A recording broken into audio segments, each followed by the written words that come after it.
Great-uncle Bulgaria sniffed. "Dear me, I do believe I can smell something burning in the kitchen. I'd better go and tell Madame Cholet about it at once." Off went the old Womble as fast as he could.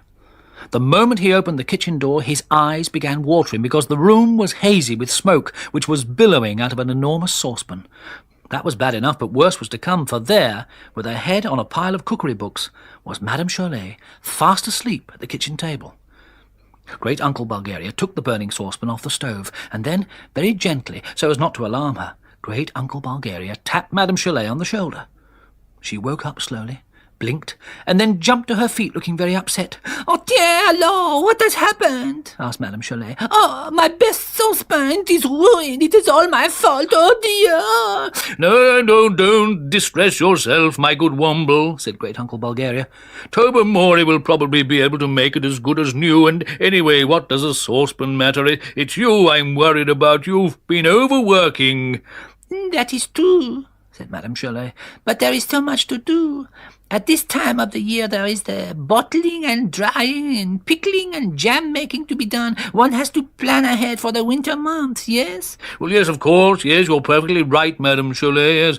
But now all that is finished, you must have a complete holiday." "It is a very nice idea," said Madame Cholet with a little sigh, "but who will cook the breakfast and dinner and supper as well as tea and making cakes for elevenses and—" "We will," said Great-uncle Bulgaria, "by which I mean all the other Wombles in the borough. Now go to bed and have a nice long sleep. Tomorrow morning you will start your holiday." "Very well," agreed Madame Cholet, who really was very tired indeed. "But what about tonight's supper? Who will manage that?" "I will," said Great-uncle Bulgaria. "Good night, Madame Cholet." And Great-uncle Bulgaria, with some help from Tobermory and Orinoco, did his best with what was left in the half-burnt saucepan, and a loaf of grass bread with daisy spread, but it really wasn't very filling. "I dare say cooking is quite simple once you get into the way of it," said Great-uncle Bulgaria. So the next morning, Madame Cholet was taken out of the borough to a nice quiet part of the common. Tomsk was carrying Great-uncle Bulgaria's own rocking chair for her to sit on. Wellington had a warm woolly rug for her to put over her lap, and Bungo and Orinoco had a pile of books. "Cookery books," said Orinoco, "because we thought you'd like something really interesting to read."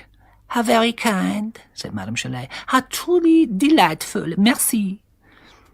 At first she quite enjoyed just dozing and rocking in the autumn sunshine, but after a while she began to get a little fidgety, so she started to look through the books until she came to one which had the title Picnic Party Dishes. "How very pleasant. If a little dull it is to have le holiday," murmured Madame Cholet. "I only hope that all is well back at the borough." It was just as well that Madame Cholet couldn't see what was going on in her kitchen at that moment. The place was full of steam, and there were Wombles everywhere. Saucepans were boiling over, and a strong smell of burning was coming out of the oven, and the sink was full of dirty dishes. By the end of the first day of the holiday, they were really quite tired, and in spite of having worked so hard, the meals weren't very nice. Madame Cholet ate some burnt bark stew with undercooked grass topping, followed by runny clover jelly for her supper, and went to bed early. "Cooking's a lot more difficult than I thought," said Orinoco at the end of the third day.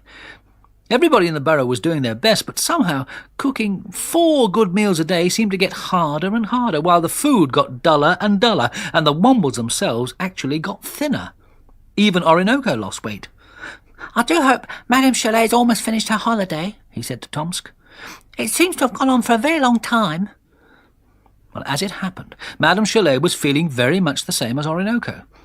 At first it had been quite pleasant just to rock backwards and forwards and doze a little out on the common in the pale sunshine, but to tell the truth, she was now getting just a little bit bored. "I think perhaps I will go for a little stroll, yes?" said Madame Cholet to herself, and she set off across the common.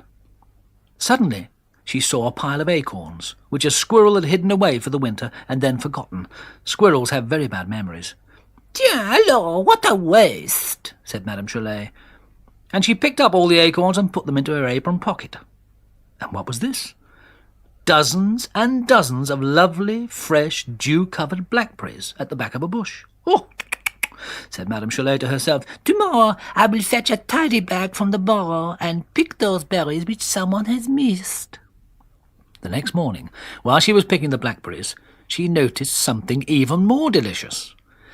Big clumps of mushrooms and dry nettles, which are a great Womble delicacy. Madame Cholet shook her head. The following morning, she took a second tidy bag onto the common.